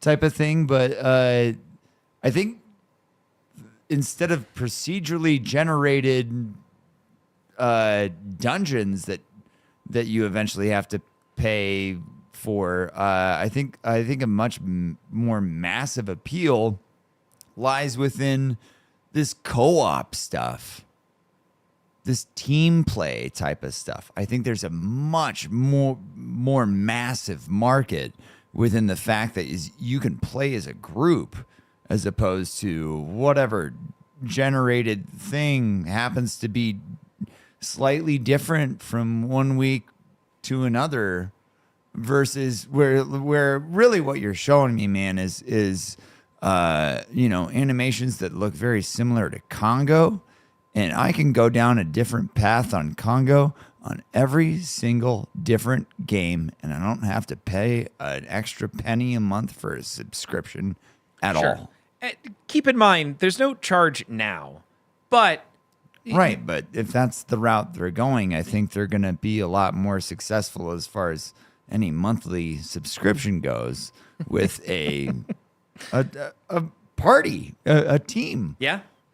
Rankhill pointing out, DLC started with the Skyrim horse armor, and now we have $50 cosmetic suits in games. I can't imagine ultimately a video game company with a physical component like Stern doesn't follow suit with the rest of the industry with DLC. And also, who was it earlier? Somebody pointed out that that's essentially what the toppers are. Oh, that was Rankle again. Mando Topper is a pay-to-play mode expansion for a game. It's a really expensive pay-to-play mode, but they are kind of in many ways already following the video game standards that other games with DLC content. Yeah, because I feel like that's what the audience has clamored for, right? Is we want a little bit more of those video game-esque moments, right? Obi-Wan. As opposed to, Oh, I was going to say, Obi-Wan specifically saying, would you rather pay $3 a month that changes multiple dungeons each week, or $2,000 for a topper that gives you an extra single mode? Neither. Just play the base game. I'd rather play Jungle Princess. Also, Dance Panda pointing out, I'm a boob. I just realized Extra Paul is not a statement to his personality, but rather a reference to Extra Ball. I mean, I got that, and I don't typically get things, but was anyone else surprised with that, or was that a revelation to anyone else? I'm going to keep playing here. Treasure chest on the far left going. shot. I mean, if he fights them and wins. Here's your shot right here. So you gotta hit that upper ramp, which he just hit. Right, so he now killed the other dragon. Back, you can go through that door ahead of you, and you get your treasure chest. So then you found the way out. So he went into a room, beat the skeletons, and then escaped the room. And I don't know if you always find the stairs, but you then get out of the dungeon. So you're no longer in that mode. And you get an award. Stairs, which gets you out, but it's not the award room. Okay. So What he if didn't find the award room, but he didn't find a trap. So every other kind of shot on that was a video mode directional thing. What? Yep. But if you drain in the middle of it, then you just die in the dungeon. I guess crawl or something. Yeah, that's interesting. That never happens in here. Right, because their Nick is player, great. the guy who didn't design the game, is too good of a player. The stairs. I'm gonna go back. Tess Bishop is saying, "What's up with the stairs?" And do you see stairs? So I'm gonna. And you get your treasure chest. Oh. So then you found the wait. So interestingly enough, it says you found the stairs. Hold on. It's always, I don't know, man. Like, it's just always been interesting to me that the designers aren't really able to crush their games. Is that weird to you? Is it just me? Is what weird? Sorry. The designers of the game are not playing the game. No, I think this is perfect. Like, this is great. I think it works well for this video too. But as a designer of a game, wouldn't you want to be able to crush it? Oh, no, honestly, this is a great opportunity to just show somebody who works on something else at Stern, who happens to be a great pinball player. This is Nick, and Nick is doing everything they're telling him to. He just hits every shot. So why not basically prep somebody from a different crew or one of your software developers and allow the people who can talk about the design to focus on that. And you've streamed, I've streamed. Yeah. You know how often I get you to go play so that way I can focus about talking about a game. Yep. Yeah. It all works very well, but at the same time, I feel like in a way on any one of these Stern reveal streams, I can count on 2 fingers the designers that are able to crush their own game. Oh. And that's Jack Danger and that's Keith Elwin. Oh, you're talking about designers though. Designers that are able to crush their own game. Sorry, but the reason you're bringing that up is that you think those guys make the better layouts? I don't know. It's a little weird to me. If you design a game, don't you think you should be able to show how to shoot it? No. I mean, No. Okay. I'm willing to bet that Brian Eddy is a decent pinball player. I don't know if he's awesome, but he can probably hit all of the shots. I'd imagine you've played it so much. And I got to play a bunch of pinball with Dwight at the Expo 2 years ago. And Dwight is actually a very good pinball player. But in this case, once again, I think it benefits the audience to have them both on the side and use this as a fun opportunity to include somebody else. Yes. Yeah, I agree. I know what you're saying, man. We're doing 2 things at once is not, especially during a live stream, isn't something that's just going to magically happen. And these 2 are better suited to talking about the game as opposed to shooting it. Yeah, I'm sure they can both in this blow it particular up. scenario. They want to primarily talk about the game, and so they found a shooter for it. Yes, and Nick is just blowing it up, by the way. It's so great when you watch this instead of breaking it up, and I jumped around, but they're like, hit this shot, hit this shot, hit. Nick, you're doing everything we're asking you to do perfectly. Like, he drains once in 16 minutes accidentally, and it was just a bad bounce. It's awesome. And Manu saying that they learned their lesson with an awful X-Men reveal stream. To me, this is perfect. It's 16 minutes. They got to show off 5 or 6 things. And on top of that, Nick was so good, it doesn't really feel edited significantly in any way. No, these are all good points. I think it was short-lived. I remember around, it was about a year ago, man. Remember when there was, I don't think you can find it on YouTube anymore. Jaws was revealed. Sure. And then Elwin had a short little 16-minute video just like this. Sure. Where he talked and shot on the game. There didn't need to be 3 people in front of the camera because it's Keith motherfucking Elwin. Okay, but that is different. Sorry, and I know you've played with Walt, you've played with Escher, you've played with Zach, you've played with some of these great players who can talk to you like they're just focused entirely on you, but be playing better pinball than anyone you've ever seen at the same time. Keith is up there. He can do that. Even if Dwight... Keith is the GOAT, man. Right, but even if Dwight and Brian are ranked in fantastic players, it's a different tier entirely to be able to think about explaining the game and play it well at the same time and do it timing-wise efficiently and still be an enjoyable person. This is a much more realistic setup. as opposed to just Yeah. making magic happen that Keith Elwin seems to do nonchalantly constantly. I do have to point it out because Tess Bishop has said it like 17 times at this point, but you find all right, now door ahead of you. So then you found the stairs. So There's no stairs, which gets you out, but it's not the award room. So he did. Now, it's still early in code, Tess Bishop. The fact that there aren't stairs leading out of the dungeon, assuming you went down because that's what the game does. I would hope that when you found the stairs, they will show an image with stairs leading up into some sunlit area. I would hope that pinball gets based added. off of a pen and paper game, man. It's just 2-dimensional. Your expectations are far too high. And Rankill pointing out that the layout feels like Labyrinth. I haven't spent enough time but he didn't find on Labyrinth a to know trap. that. He got a bonus for getting. Oh, by the way, we digress to show what it looked like when you go into the dungeon. So now that we did that digression, I'm coming back up. I'm leaving the dungeon and coming back up, if only there were stairs, and going back into the first video. And we'll keep this one going. Crawl leads you. You'll learn where Fismo is selling different items on the map. Then, on Sunday, you'll have a whole new gaming experience. It'll start all over. There are many other elements that pull you into the fantasy world. There are little details everywhere on the playfield. During your travels, you could be attacked by monsters. An owl bear! Where you can shoot the critical hit captive. Sorry, something I didn't notice before. I'm going to go back. Hold on. Check out that. The dice roll happens.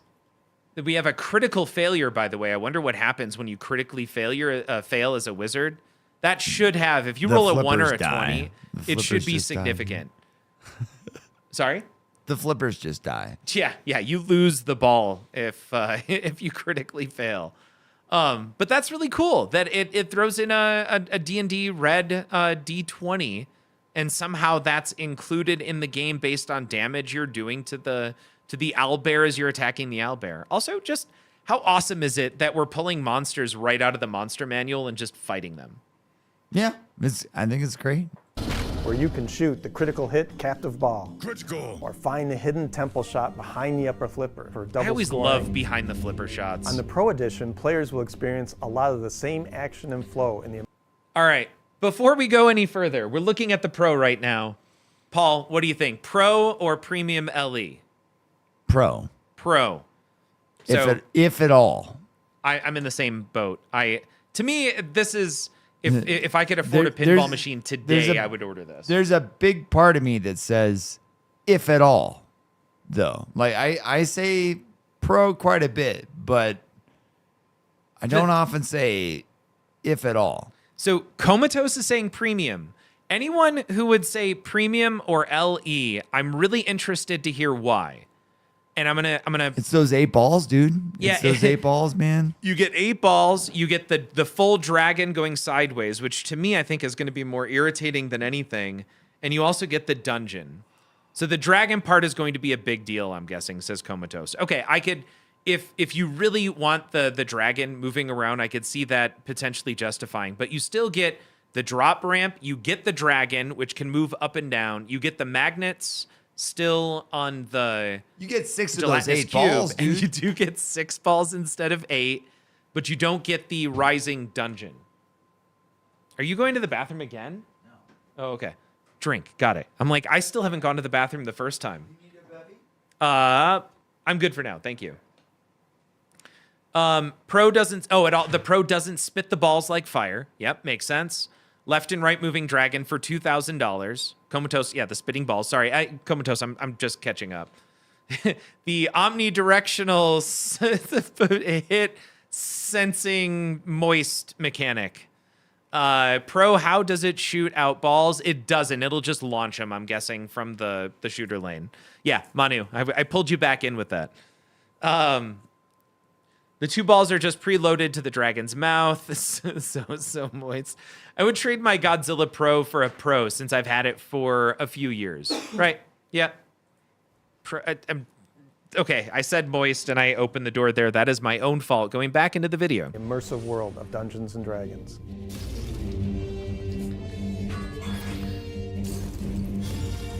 The gelatinous cube looks cool. It's not doing Through anything the really power of crazy. Insider Connected, we're integrating our new pin save system. With each new game, you will pick up where you left off. You will start on the map where you ended your last game. Even in the middle of a dungeon, you can decide not to have your play saved. You can play from the beginning every single game if you want to. It's all up to you. Let's finish this. That's not anything new. Yeah, it's not. I think we don't had know that why feature in point Venom. needed to be reiterated so hard. I think we all knew that you could play from the beginning whenever you want.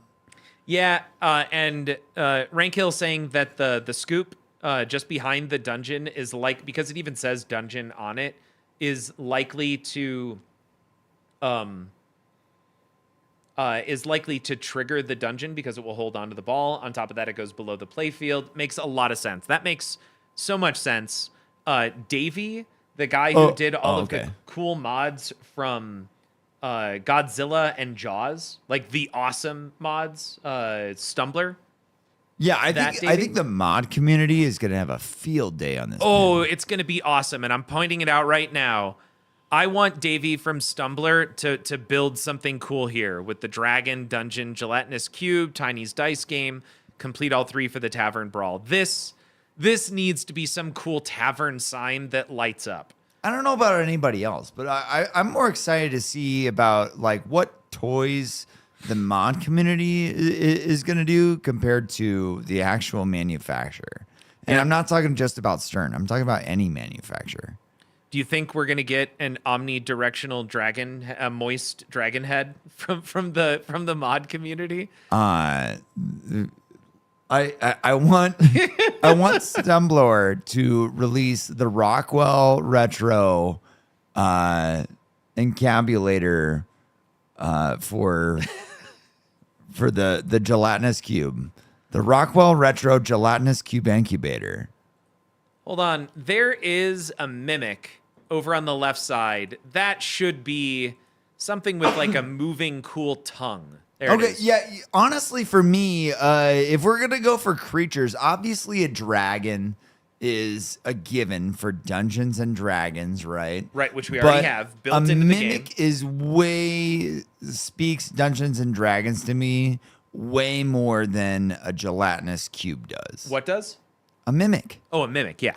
Which they have a Mimic. It's just a piece of plastic, though. Greaves, pinball mod community, do your worst. Yeah. It's almost at this point like Stern's like, okay, and this is where the mod community can really shine. Yep. Without trampling on our hard work. All right, I do have another question as soon as this beyond finishes. excited We're so for you to close. experience the fantasy world under glass, fusing pinball with the iconic franchise like never before. Make your choice. Get ready to roll with the new Dungeons & Dragons: The Tyrant's Eye at sternpinball.com.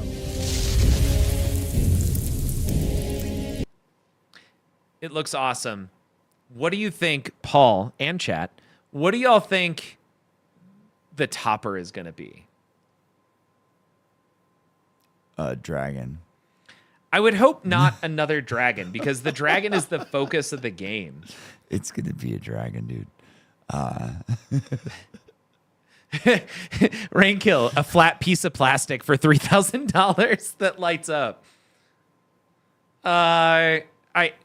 I think it'd be awesome if it was a Mimic. If it was since they didn't put. What if it was a D20 that rolled around, man? What if it doesn't have to actually What if it was roll a D20 around? that rolled around and whatever was on the screen is the roll that it went to? Yeah, that'd be 3D really holographic that'd be 20-sided really die. fucking badass. Quite honestly, like if I rolled a D20 and my topper rolled over to a D20 physically, yeah, dude, let's go. Rankhill visualized exactly what I was thinking. A Mimic chest that opens and closes with the tongue coming out, very much like Evil Dead, with the chest opening and the arm coming out of it. Man, I don't know how it physically works, but I'm stuck on this D20. Like a huge D20 on top of the topper, man, that rolls around to whatever you rolled on the game. I don't know how hologram. I told you I don't know how it works, but Okay, got it. Yeah, we're not engineers here. We're make it so. You asked me what I want for a topper, and that's it. Homegrown rating us with 14 beautiful individuals. Homegrown, thank you. We're chatting over here about Dungeons and Dragons. I don't know why, but in my mind, I was thinking like this guy over here talking about chlorophyll. What sounds more like borophyll to me. Cascade Pinball, good evening. Mr. J. Crane.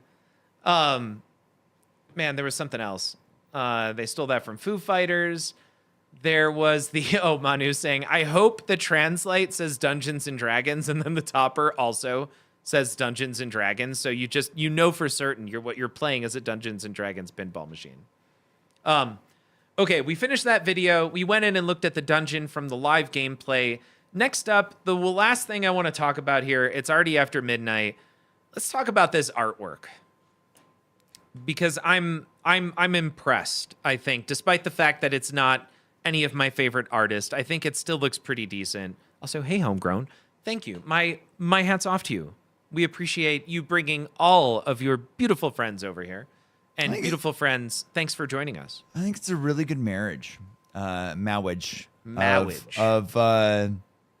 Of classic D&D campaign book cover art on and put it where a translator backglass goes.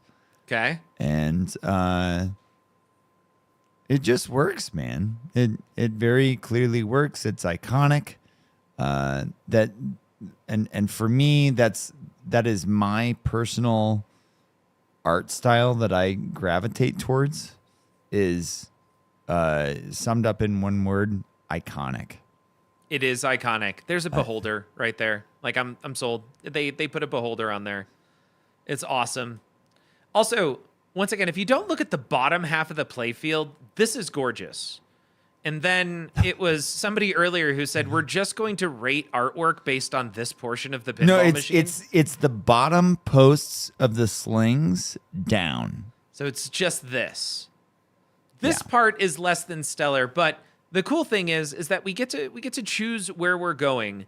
And that actually turned out in Jurassic Park to be one of my favorite things, is navigating this map. So I like it. It's going to incorporate the software and the toys, I think, more into the play field, despite the fact that it's a map, but also that's an iconic component of it's D&D. a HUD of sorts for a pinball machine. You can't look up at the screen all the time, and you need to be able to look down at the play field and know what the hell you're doing. Yeah. And I trashed on it earlier, but about the fact that I don't necessarily want to look at a map.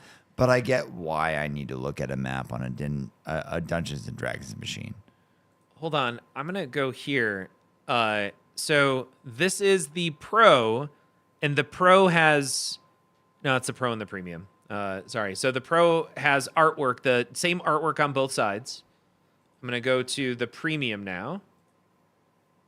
And the Premium has a chromatic gold dragon versus Wrath the Tyrant.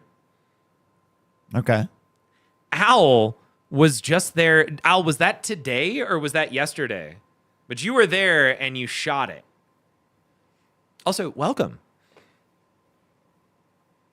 Oh, and then up here, look at this. Premiums in general, I think George has spoke about this previously, that the premiums often focus on the bad guys, and that is exactly what we're seeing here. Like, this is retro, iconic art. The beholder is the focus with Tiamat just above the beholder.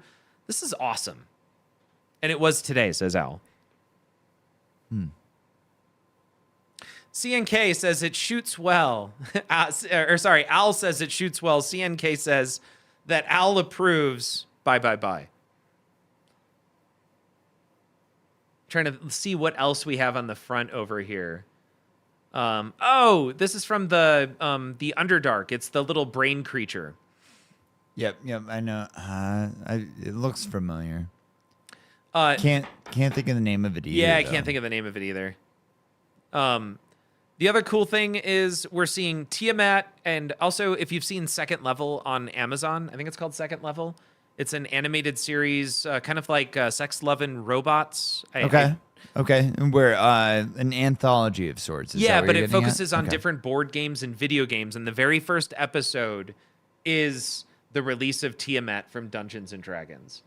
It is awesome. They nail it. You feel it. I showed it to my daughter last night because she loves Dungeons and Dragons, and I'm like, this is it. What's it called again? It's I think it's called Second Level. Second Level. Okay. Or maybe I next think level. I heard Dennis and Tony. Yeah, Dennis and Tony were talking about this. Yeah. Pretty sure. Is there like a Pac-Man one? There is a Pac-Man one. Okay, There is a yeah. Warhammer 40K Okay. one. Second level? Devourer. Yeah. Second level. All right. Now, we've looked at the Pro, we've looked at the Premium, and y'all that are just joining us, man, we've been talking about this since a little after 10. So we're ending on the artwork. We've talked quite a bit. We've watched some videos. We're We've just looked at- getting started, Yeah, we're guys. just getting started. Now the LE. And right there, you've got Tiamat on the side. This is the foily, like MTG card style foily artwork. It's just beautiful, and Tiamat is scary. And then scrolling up, look at this artwork. Look at this paladin over here. Like, it's just awesome. I'm in love with the artwork on Dungeons and Dragons. Like, it feels. I don't know. It's the artwork feels just so similar to the rest of them that I feel like the one that was how much dollars cheaper? What's the price difference between this LE and a Pro? The Pro is 60, I don't know, like 800. The LE is 13,000. Okay. Well, that art's not that good. The speaker lights look kick-ass, but and they are integrated with the game. They actually call them, if we go to the Matrix. But this is a game you buy a Pro on, guys. Yeah, I think so. What do they call it? The technology integrated. It's just the LE that has it. It is called Interactive Speaker Expression Lighting with D silhouette and D&D themed game effects. Yeah, I do the even just the speaker cutouts, the fact that there's extra lighting on it, on any one of those art packages, I think is going to look great. But is one art package over another going to make up that big of a price difference? For me, it's going to be no, and that's nothing new, guys. It's always no for me. The cabinet art is not something you're going to be looking at if you're on location. And if you're a collector, meaning that this is a pin that you're going to slap in between two other machines, you're not going to be looking at the cabinet art either. Yep. It is. It's tough to see the artwork, and I can see that justification, or rather, I follow that justification. And it's tough because the LEs don't hold their value anymore. There was a short period of time where they were increasing over COVID, but that's not the case. I think just about every LE has dropped in price significantly, several thousand over time. So we're kind of back to more normal pricing. I think just about every LE at this point you can pick up for between 10 and 11K, as opposed to the 13 that does not include shipping from any distributor. Yeah, I don't know. All of the different art packages are so same to me. That's beautiful to me. But hey, art is in the art Eye is of subjective the in the eye beholder. of the beholder. Yes, Yeah, thank you. We're nerds, guys. Yeah. So, Okay, that I think is going to do it for the evening. Paul, thank you so much for joining me today, and everyone, thank you so much for joining Basement Dad's Pinball Podcast. yeah, I hope we didn't hurt anybody's feelings, because I was kind of critical in a bit of a rolly sort of way.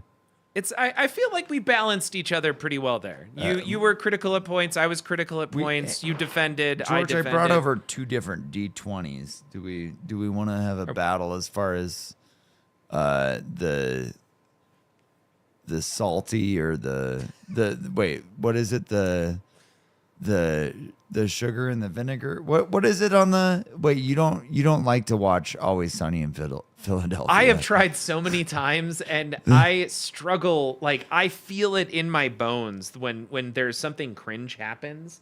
Like I have a physical reaction. So as I'm watching It's Always Sunny, I'm just constantly in a state of like trying to get deeper and deeper into my shirt. Chalk and cheese. Okay, all right. So I'm the chalk. George is the cheese. Who's gonna win here? Wait, is this a countdown die? No. Okay. No, these are just D20s, man. Okay. I got the really heavy one. It's probably gonna break your table. Ooh. Oh my God, you have a metal one. I think I got a. What did you roll? I rolled a 5. I rolled an 18. What modifiers are we adding here? I don't know. I guess I have the salty roll, right? And what was the DC we were going for? Like what? Oh, it was just gonna one to beat the other. You had some really sweet things to say about the pin, and I was like, this thing's gonna be shit, guys. Not. It's really not. People are gonna enjoy it. I'm gonna enjoy it too. But now is Pinball Jones picking up a Dungeons and yeah, Dragons? we're getting a pro. Okay, cool. We're getting a pro. Yeah, and it's we opted out of a John Wick. But before, like as soon as we saw all of the reveals and stuff, we're like, I'm whelmed, man. I'm not overwhelmed. I'm not underwhelmed. I'm just whelmed. Just whelmed. And I don't feel like dropping money on it. So I'm not. And this we see, and we're like, yeah, it looks like what it is, and I think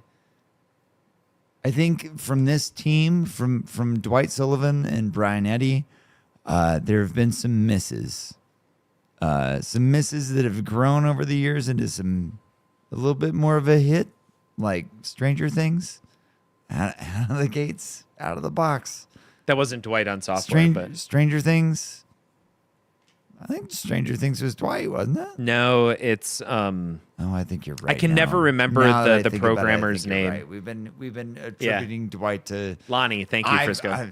I've been attributing Dwight to Stranger Things all No, night. but Mando, and I'm firmly Mando, on the bus yeah. that Mando. Time will tell on Mando, man. I think Mando is Mando Premium and old, LE man. is a fantastic game.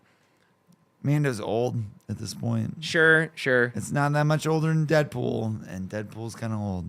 I was For quoting a pin. Dogma. I know we brought up Kevin Smith and Dogma earlier, but I don't remember the movie that they were referencing. But Matt Sure. Damon was certain that time would tell as to what movie would beat E.T. in the long run. But overall, the pins that have come out from those two, I don't like. When I think of Venom, I don't really think of a leveling up system. When I think of Mando, I don't really think of the foundry, the shop where you buy the gear. That isn't immediately apparent to me from the theme.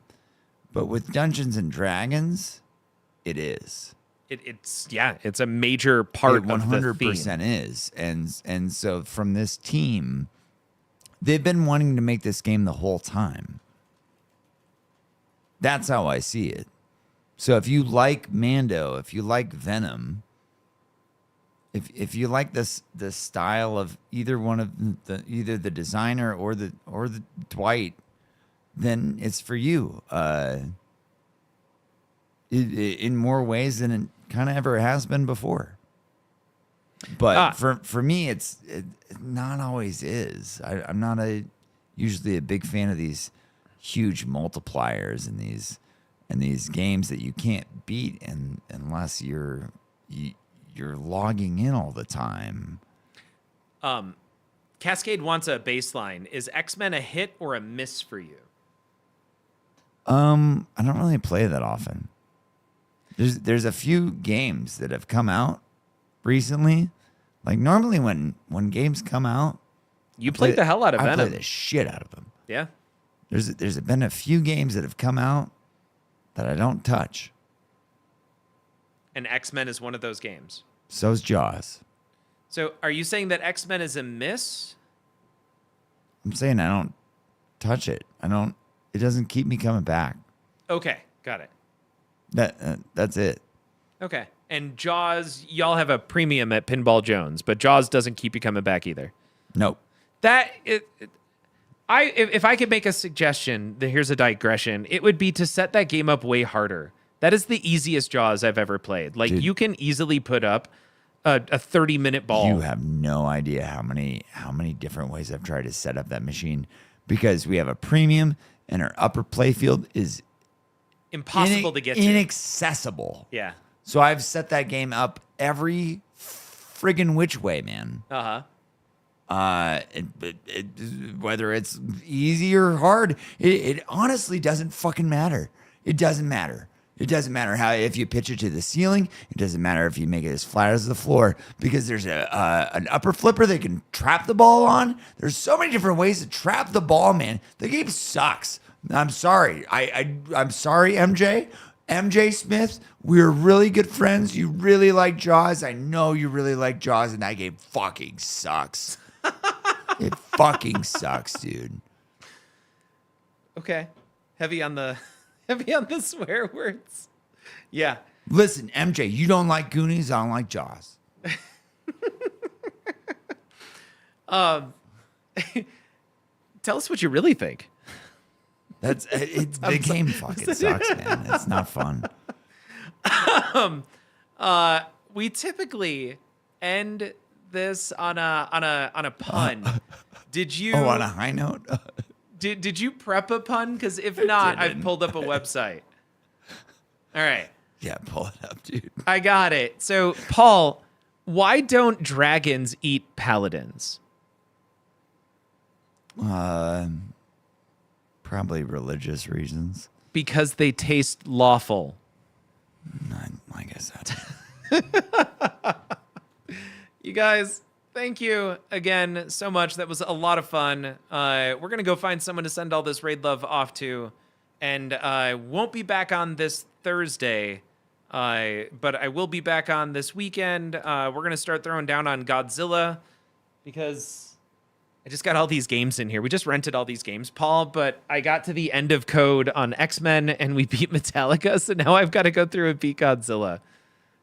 Or wait for new code to come out on X-Men. We got to the end sequence twice last night. That game kind of feels like you hit the 13th I've floor. been waiting on the new code on John Wick.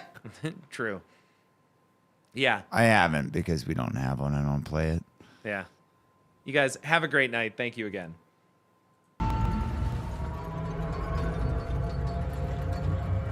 Fear not, for you are found. You are home, and there is no going back. No one leaves this place. But what is this place? The answer is the Pinball Network. Surrounded by cosmic gateways, TPN is on the edge of the known and unknown. It is the collection point for all lost and unloved things. Like you. But here on TPN, you are significant. You are valuable. Here, you are loved. Where once you were nothing, now you are something. You are the property of the Pinball Network. Congratulations. You will meet the Pinball Network. Seconds. Prepare yourself. Prepare yourself. You are now